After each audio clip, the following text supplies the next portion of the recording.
হেরে বসে আছো হে ভারত মাতা, স্বাধীনতা ছুঁড়ে ফেলে তোমারই আঁচলে রক্তের ফোঁটা ছেটায় তোমারই ছেলে। নিরাপদ কোনো রাত নেই কেন, কি জবাব দেবে তার? শিবে জল ঢেলে তবে কি বাড়ালে খুনির লিঙ্গে ধার?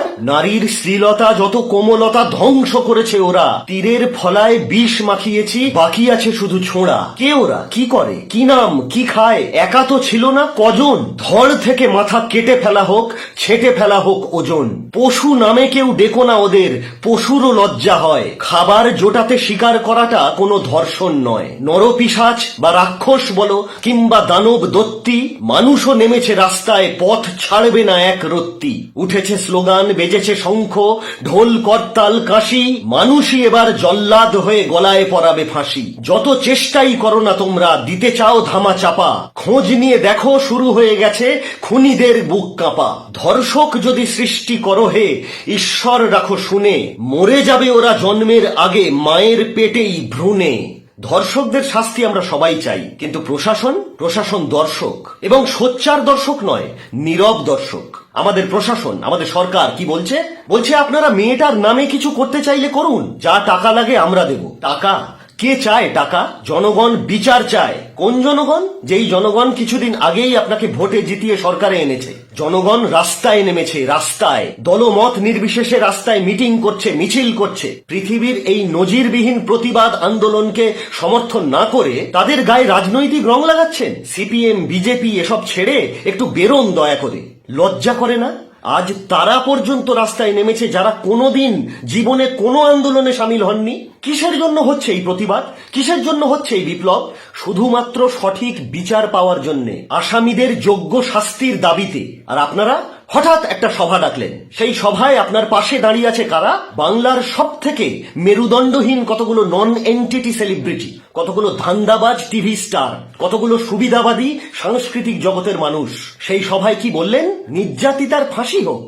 আপনাকে ঘিরে রাখা গাধাগুলো একই কথা আওড়ালো। ধরে নিলাম ওটা স্লিপ অফ টাং, কিন্তু এত স্লিপ করলে তো চলবে না। আপনি দুঃসময় তাপস পালের পাশে থাকেননি, না থেকেছেন মদন মিত্র বা পার্থ চট্টোপাধ্যায়ের পাশে।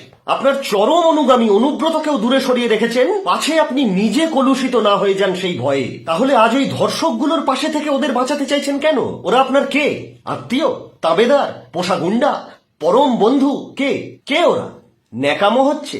লক্ষ লক্ষ মানুষকে রাস্তায় নেমে গলা ফাটিয়ে চিৎকার করে প্রতিবাদ করতে হবে, বলতে হবে উই ওয়ান্ট জাস্টিস। তারপর মেয়েটা জাস্টিস পাবে, তারপর সরকার জেগে উঠবে, তারপর ঘুম ভেঙে উঠে আড়মোড়া ভেঙে হঠাৎ নিজেরই সরকারের বিরুদ্ধে চেল্লাতে শুরু করবে, ভিক্ষে দেওয়ার প্রতিশ্রুতি দেবে। তারপর আপনি বলবেন বেশি লেবু চটকাবেন না, তেতো হয়ে যায়।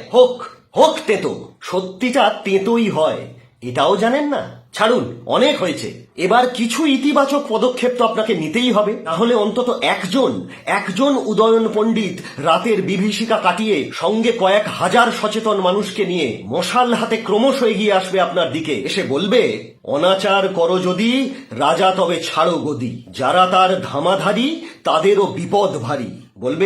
বলবে বিচারপতি তোমার বিচার করবে যারা আজ জেগেছে সেই জনতা। আর সকল পশ্চিমবঙ্গবাসী মানুষের উদ্দেশ্যে বলছি, চিনে রাখুন, হ্যাঁ চিনে রাখুন, সময় এসেছে, চিনে রাখুন। সৌরভ গাঙ্গুলি থেকে নচিকেতা, রচনা ব্যানার্জি থেকে সায়নী ঘোষ, এই ধরনের গিরগিটিদের চিনে রাখুন। এই সব সুবিধাবাদী সেলিব্রিটিদের থেকে মুখ ফিরিয়ে নিন, আর মুখ ফিরিয়ে নেওয়ার আগে মন ভরে একটু গালাগালি দিয়ে দিন। আর সকল দুর্গোৎসব কমিটিগুলোর কাছে একটাই আবেদন, ওই 85,000 টাকার অনুদান প্রত্যাখ্যান করুন। ওই টাকা ছাড়াও পুজো হয়েছে বছরের পর বছর, ওটা অপরিহার্য নয়। পুজো একটু ছোট হোক না, তাও ভালো, কিন্তু ওই মেয়েটার কাছে আমাদের সমাজ যেন ছোট না হয়। আর দয়া করে আমাকে সিপিএম বা বিজেপি বলে দেগে দেবেন না।